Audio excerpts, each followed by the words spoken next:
పెద్ద షాపింగ్ ప్రపంచం సిఎంఆర్ మనమేడ్చల్లో ప్రముఖ సినీ హీరో విశ్వక్ సేన్ గారిచే సెప్టెంబర్ 13న గొప్ప ప్రారంభం. నమస్తే, వెల్కమ్ టు సుమన్ టీవీ. నేను మీ సాయి. మన దేశంలో ఉన్నటువంటి ఒక్కొక్క గ్రామాలలో ఒక్కో రకమైనటువంటి విధానాలు ఉంటుంటాయి.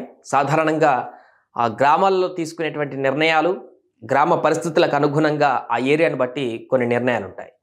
సో ఇప్పుడు అంతా కూడా అందరూ కూడా ఎడ్యుకేటెడ్ అయిపోయిన తర్వాత అందరితో పాటు కలిసిమెలిసి అటువంటి వాతావరణ సద్గృహ వాతావరణం అనేది మనం చూస్తూ ఉన్నాం. నేచర్కి పెట్టినటువంటి పల్లెలు. సో తాజాగా ఒక పల్లె ఎవరిని కూడా తమ గ్రామంలోకి రాకుండా బోర్డులను పెట్టడం జరిగింది. సైన్స్ బోర్డులను పెట్టడం జరిగింది.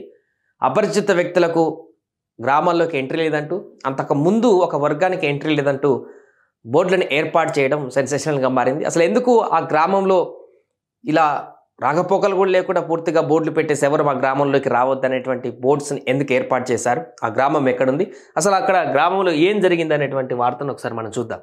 సో ఇక్కడ చూడొచ్చు ప్రధాన హెడ్లైన్గా, మా గ్రామంలోకి ప్రవేశం లేదు, అపరిచిత వ్యక్తులను నిషేధిస్తూ పొలిమేరల్లో సూచిక బోర్డులు. ఉత్తరాఖండ్ రాష్ట్రంలో జరిగినటువంటి ఘటన ఇది.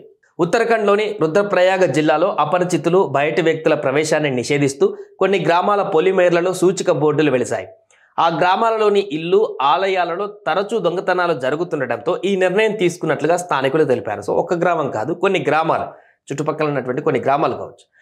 ఇక తొలుత హిందూయేతర మతస్థులకు ప్రవేశం లేదని సూచిక బోర్డులు పెట్టగా స్థానిక పోలీసుల జోక్యంతో వాటిని అపరిచితులకు ప్రవేశం లేదు అని మార్చారు. దీనిపైన సమాచారం అందిన వెంటనే ఆయా బోర్డులను తొలగించామని, సామాజిక సామరస్యతకు ఎవరు విఘాతం కలిగించకూడదని జిల్లా డిఎస్పీ ప్రబోధ్ గిల్డియాన్ స్పష్టం చేశారు. సో ఇక్కడ కొన్ని గ్రామాల ప్రజలు పూర్తిగా ప్రవేశం లేదు అనేటువంటి బోర్డులను ఏర్పాటు చేసి ముందుగా హిందూ మతేతర మతస్థులకు మాత్రమే అని చెప్పారు.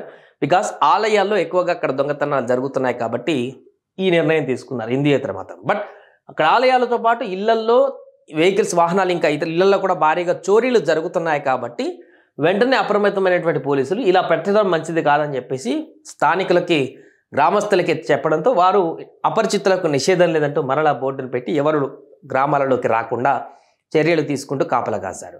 సో ఆ తర్వాత క్రమంగా ఇది వైరల్ అవ్వడంతో డిఎస్పీ స్థాయి అధికారులు, డిఎస్పీ నేరుగా ఆ రంగంలో దిగి ఇలా ఎవరు కూడా బోర్డులు పెట్టి శాంతి భద్రతలకు విఘాతం కలిగించకూడదనేటువంటి విధంగా ఆయన ఆ సైన్ బోర్డులను కూడా తీపించినట్టుగా మనకు కనిపిస్తుంది. అయితే వాళ్ళు గ్రామస్తులు చెప్పింది ఏంటంటే, మరి నిత్యం జరుగుతున్నటువంటి దొంగతనాలు, ఇళ్లల్లో దొంగతనాలు, వీటికి సంబంధించినటువంటి భరోసా బాధ్యత ఎవరు తీసుకుంటారు? ఇల్లులు గుల్ల అయిపోతున్నాయి, ఆలయాలు చోరీ అయిపోతున్నాయి, దీనికి సంబంధించినటువంటి భద్రత, రక్షణ కల్పించాలని చెప్పేసి గ్రామస్తులు అక్కడ చెప్పడంతో పోలీసులు ఖచ్చితంగా ఆ రక్షణ మేము తీసుకుంటాం, ఎలాంటి చోరీలు కానీ వాటి జరగకుండా నిత్యం మేము పహారా కాస్తామని పోలీసులు ఇచ్చినటువంటి భరోసాతోటి గ్రామస్తులు కొంత శాంతించినట్టు కనిపించింది.